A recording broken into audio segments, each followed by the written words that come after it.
Hello everyone, welcome to പഠിപ്പിസ്റ്റ് media. Bonsai പ്ലാന്റുകൾ നമുക്കെല്ലാവർക്കും പ്രിയപ്പെട്ടതാണല്ലോ അല്ലേ?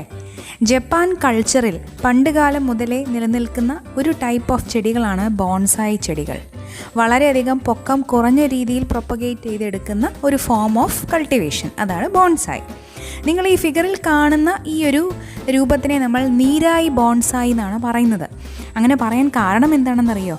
ഒരു ചെടി സാധാരണ ഒരു പോട്ടിനകത്ത് നട്ട് വളർത്തി കഴിയുമ്പോൾ ആ ചെടിയുടെ വേരും മണ്ണും എല്ലാം കൂടെ ചേർന്ന് ഒരു കട്ടി പിടിച്ച ഫോമായി കഴിയുമ്പോൾ ഇങ്ങനെയായി മാറുന്നു ആ പോട്ടിനകത്ത് തന്നെ. ഇത്തരത്തിലുള്ളൊരു ബോൺസായിയാണ് നീരായി ബോൺസായി.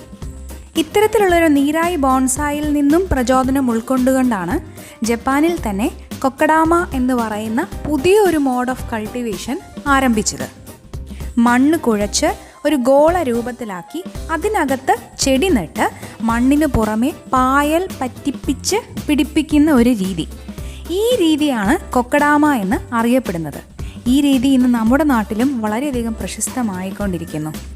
ഈ കൊക്കഡാമ കണ്ടപ്പോൾ എനിക്കും ഒരു ഇഷ്ടം തോന്നി. അങ്ങനെ ഞാനും ഒന്ന് ട്രൈ ചെയ്ത് നോക്കി. സക്സസ് ആയിരുന്നു കേട്ടോ. അപ്പം അതുകൊണ്ട് എങ്ങനെയാണ് ഈ കൊക്കഡാമ ഉണ്ടാക്കുന്നതെന്ന് വളരെ സിമ്പിളായിട്ട് നിങ്ങൾക്കൂടെ ഞാൻ പറഞ്ഞു തരാം. കൊക്കഡാമ ഉണ്ടാക്കാൻ ആദ്യമായി ആവശ്യമുള്ളത് നമ്മുടെ ഗാർഡൻ സോയിലാണ്. സാധാരണ നമ്മുടെ പറമ്പിലൊക്കെ കാണുന്ന സാധാരണ മണ്ണ്.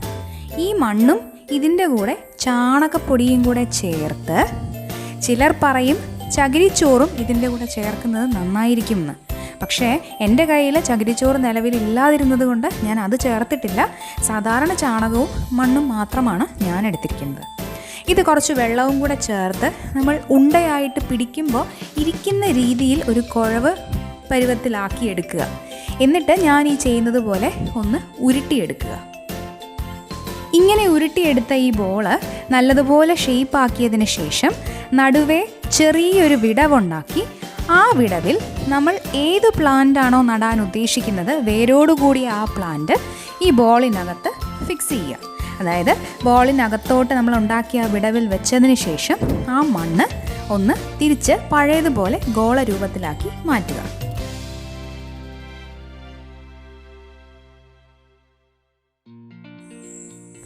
ഇനി നമുക്ക് ആവശ്യമുള്ളത് ഗോസ് തുണിയാണ്.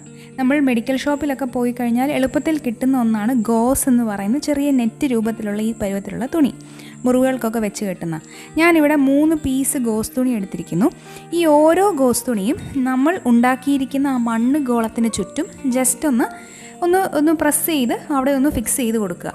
കാരണം നമ്മൾ പിന്നീട് വെള്ളം ഒഴിക്കുമ്പോൾ ഈ ഒരു സ്ട്രക്ചർ മാറിപ്പോവാതിരിക്കാൻ വേണ്ടിയിട്ടാണ് ഇങ്ങനെ ചെയ്യുന്നത്.